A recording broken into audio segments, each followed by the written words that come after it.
여러분 안녕하십니까? JTB 뉴스입니다. 전주의 한 요양병원이 내부 공사를 하면서 환자들을 제대로 보호하지 않아 비난을 받고 있습니다. 가장 위생적이어야 할 공간에 건축 쓰레기가 나뒹굴고 있습니다. 첫 소식 주혜인 기자입니다. 180명의 환자가 입원해 있는 전주의 한 요양병원. 병실이 있는 복도에서 스프링클러 설치 공사가 이뤄지고 있습니다. 어두컴컴한 복도를 따라가면 환자들이 몸을 씻는 화장실이 나옵니다. 복도 바닥에는 물이 흥건하고 공사 과정에서 제대로 치우지 않은 쓰레기와 먼지가 가득합니다. 점심 준비를 하고 있는 주방 바로 앞에서도 공사가 한창입니다. 이달 초 A씨는 이 병원에 병문안을 왔다가 이 같은 장면을 목격했습니다. 요양병원은 자기의 의사를 뚜렷하게 전달할 수 있는 입장이 안 되는 분들인데 그분들이 표현할 수 없다고 해서 그분들을 무시하는 것 같은 느낌을 받았습니다. 이 요양병원은 지난해 10월부터 공사에 들어갔습니다. 바뀐 소방법에 따라 스프링클러를 설치하고 메르스 사태로 감염 관리가 중요해지면서 8인실을 6인실, 4인실로 바꾸기 위한 공사라고 병원 측은 설명합니다. 환자가 200명, 300명은 이 상황에서 어떻게 공사를 합니까? 환자하고 보호자한테 전부 다 공인 다 했고 우리가 어쩔 수 없이 이런 상황이 이해를 해 주십시오. 그리고 이것이 안 되면 다른 병원으로 이송을 하든가 집으로 모셔가십시오. 이 얘기까지 다 했어요.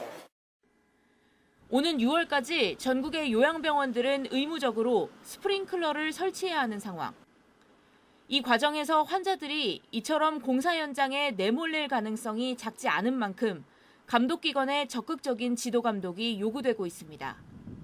JTB 뉴스 주혜인입니다.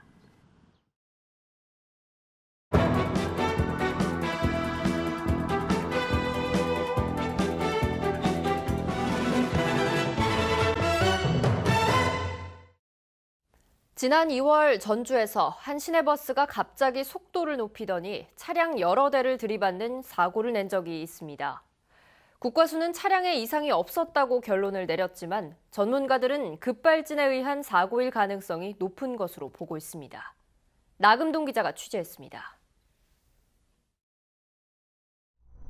시내버스 한 대가 갑자기 경적을 울리더니 지그재그로 고개운전을 해가며 내달립니다. 버스 기사는 크게 당황해 어쩔 줄 몰라 하고 승객들은 우왕좌왕합니다.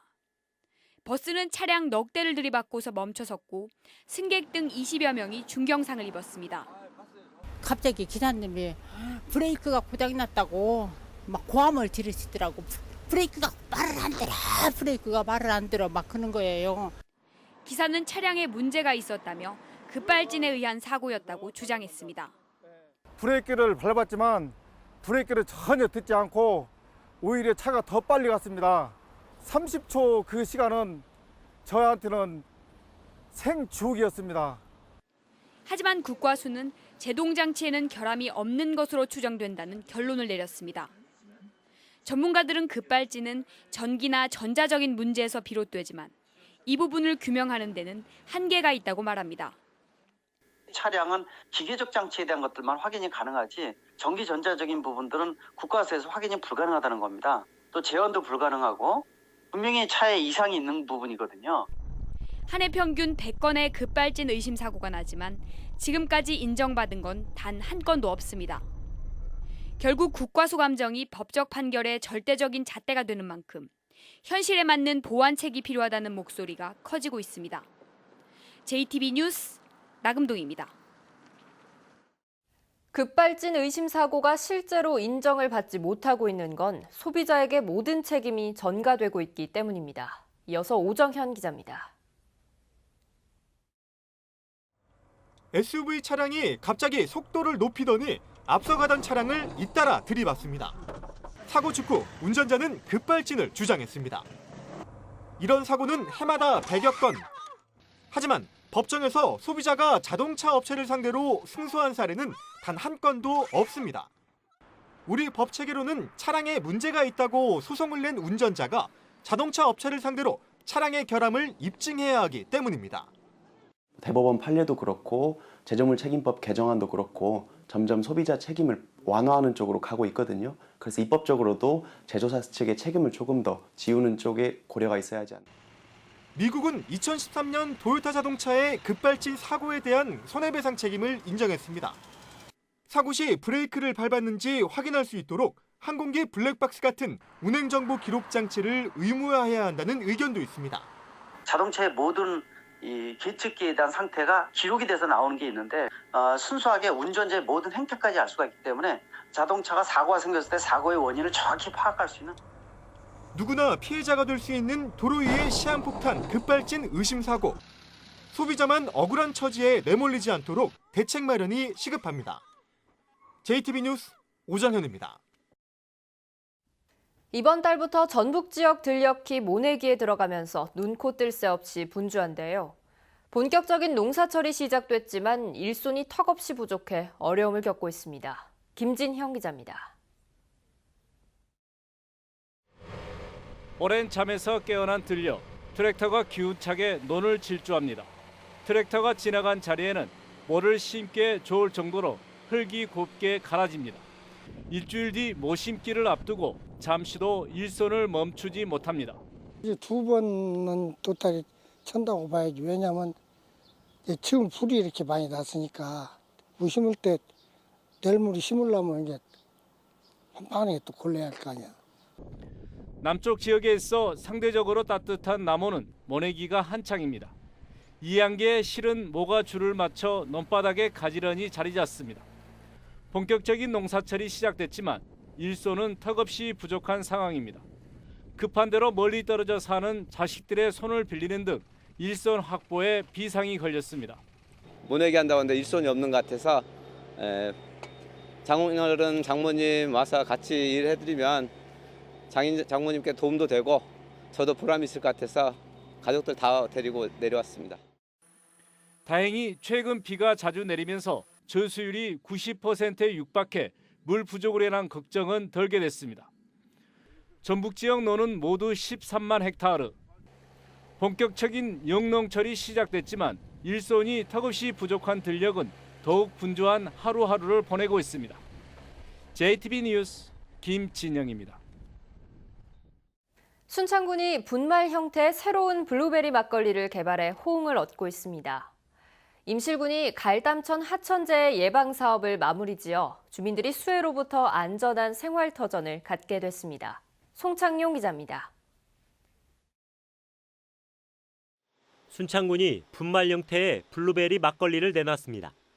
분말에 물을 붓고 하루 정도 발효시키면 유산균이 풍부한 블루베리 생막걸리가 만들어집니다. 이 막걸리는 최근 서울 국제식품산업대전에 출품해 국제적인 호응을 얻었습니다. 이 분말 막걸리 키트는 보통 한 달 정도 소요되는 전통 막걸리 제조 기간을 하루에서 이틀 정도로 단축시켜 편리하게 드실 수 있는 제품으로 개발되었습니다. 임실군이 집중호우 때마다 피해를 겪었던 강진면 주민들을 위한 갈담천 하천재해 예방 사업을 5년 만에 마무리했습니다. 총 297억 원이 투입된 이 사업을 통해 주민들은 자연재해로부터 안전한 생활터전을 갖게 됐습니다. 상습적으로 침수되는 강진면 소재지를 통과하는 갈담천을 정비하여 홍수로부터 안전하고 살기 좋은 농촌마을 모델로 조성하겠습니다. 지난해 말 모두 6억 원의 사업비를 들여 리모델링한 김제시 보훈회관이 개관식을 열고 7개 보훈단체가 입주했습니다. 지상 2층 규모로 지어진 이 회관은 보훈가족의 복지 증진과 화합의 장으로 활용될 예정입니다. JTB 뉴스 송창용입니다. 민주평화당 전주시장 후보 경선에서 이현웅 후보가 승리했습니다. 이현웅 후보는 합산 점수 65%로 35%에 그친 엄윤상 후보를 크게 앞질러서 본선에서 민주당 김승수, 정의당 오형수 후보와 경쟁하게 됐습니다. 이 후보는 자신의 행정 경험과 인맥을 통해 예산을 확보하고 전주 발전을 10년 앞당기겠다고 말했습니다.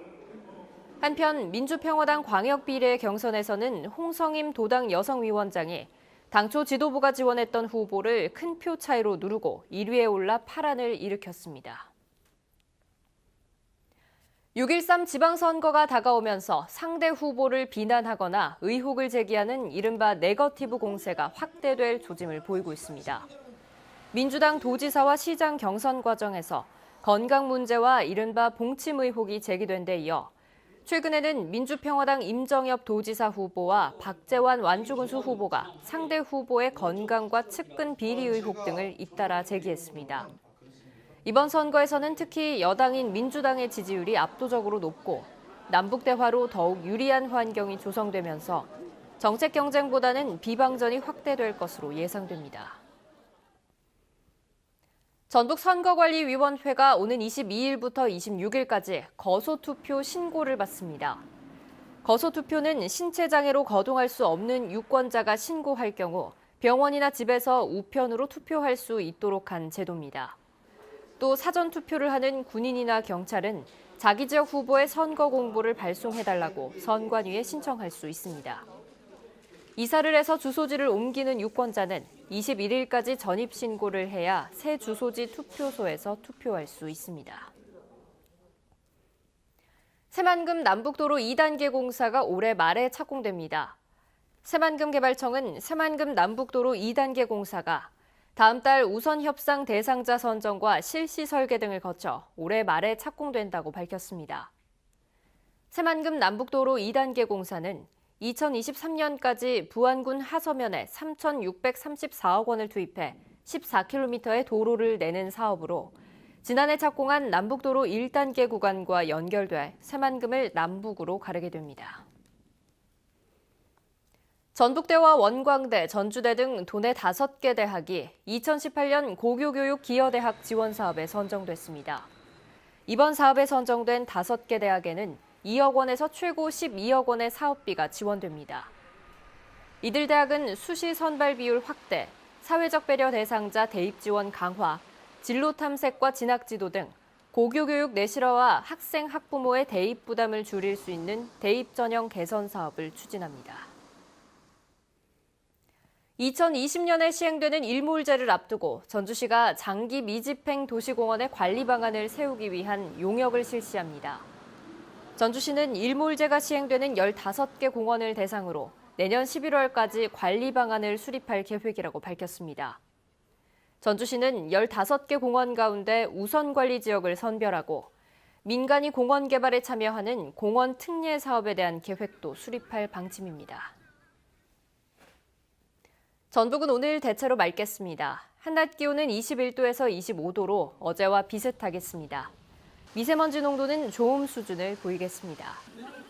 내일 밤부터 모레 새벽까지는 5에서 30mm의 비가 내리겠습니다. 비가 그친 뒤 당분간 대체로 맑은 가운데 평년과 비슷한 기온 분포가 이어지겠습니다.